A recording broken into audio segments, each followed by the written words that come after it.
¿Qué tal? Buenas noches. Mi nombre es José Carlos Martínez Méndez.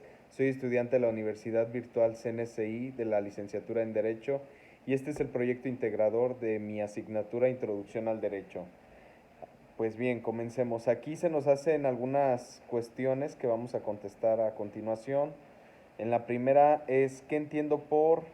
Y vienen varios conceptos que vamos a definir acorde a lo que nosotros entendemos.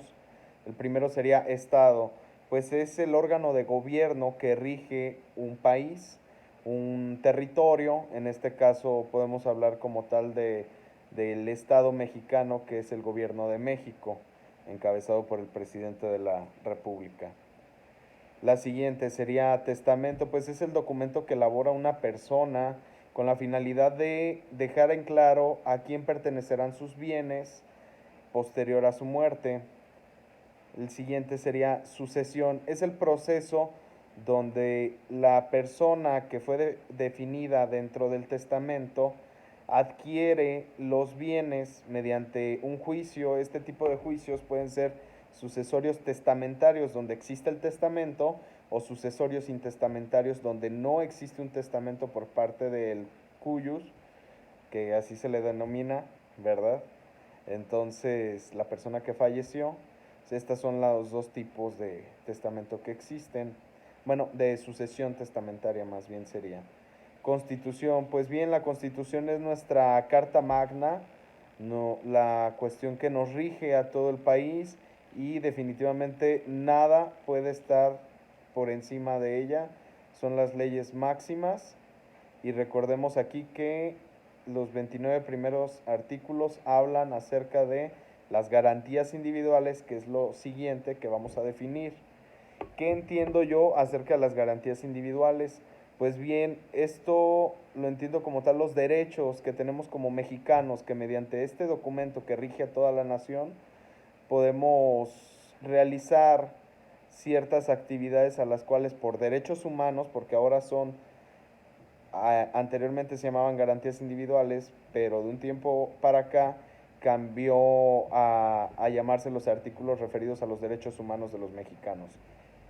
Pues bien, la siguiente sería soberanía. La soberanía pues es la capacidad que tiene el Estado de regir sobre un territorio sin que nadie ni nada externo intervenga sobre esto. Nos referimos aquí en esta parte precisamente al decir que el Estado mexicano es un Estado soberano donde no pueden influir por llegar y mandar, por así decirlo, de otros países a decirnos vas a hacer esto, no, porque nosotros somos un Estado soberano. La siguiente sería obligaciones, pues las obligaciones en derecho las entendemos como la parte que tenemos hacia, por así llamarlo, una deuda, donde tenemos un acreedor y tenemos una figura de un deudor. Y la siguiente sería contrato. El contrato, pues lógicamente, como se dice, es un escrito donde tenemos ciertas cláusulas y donde se denomina ya sea entre una persona y otra o una persona física, una persona moral. En el caso, por ejemplo, donde tenemos los contratos de las tarjetas de crédito, donde una persona física, que podría ser en este caso yo, tengo un contrato con una persona moral, que podría ser la institución financiera BBVA, ¿verdad? Y esto es lo que yo entiendo con los contratos. Aquí dentro de los contratos pues hay cláusulas de todo tipo. La siguiente, ¿en qué situación se puede extinguir una obligación jurídica? Pues bien, aquí una situación donde se puede extinguir esta obligación jurídica, en el ejemplo que tomábamos del banco, podría ser mediante el pago, donde yo tengo una obligación con el banco porque adquirí una deuda y al momento que yo pago esta deuda, mi obligación se extingue. Existen otras como la novación, la compensación, la remisión, que ya son diferentes, donde podemos renovar el contrato, cambiar las cláusulas, donde existe la compensación. También tenemos la figura donde un tercero adquiere nuestras deudas, ¿verdad? ¿Qué situaciones se evitan con la firma de un contrato de compraventa de un bien inmueble?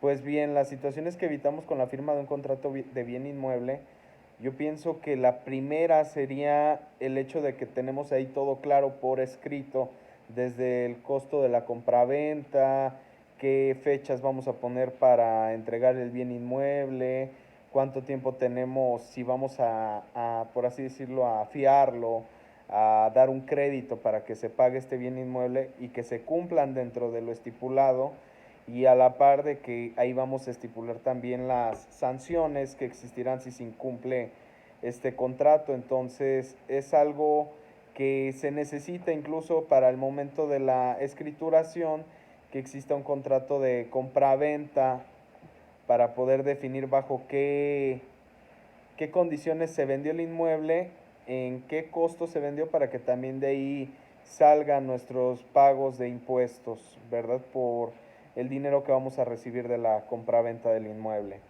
La siguiente sería, y última, menciona algunas situaciones reales en las que no se firma un contrato, pero que sea importante que se aplique.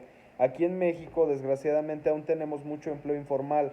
Una de las situaciones más comunes donde lo más importante sería, antes de comenzar a trabajar, firmar un contrato laboral donde se estipulen los horarios, se estipule el sueldo a recibir, las prestaciones, y así de alguna forma estar más seguros, tanto la figura del patrón como la figura del trabajador, de lo que va a suceder dentro del periodo que se encuentren dentro de esta relación laboral que se crea, ¿verdad?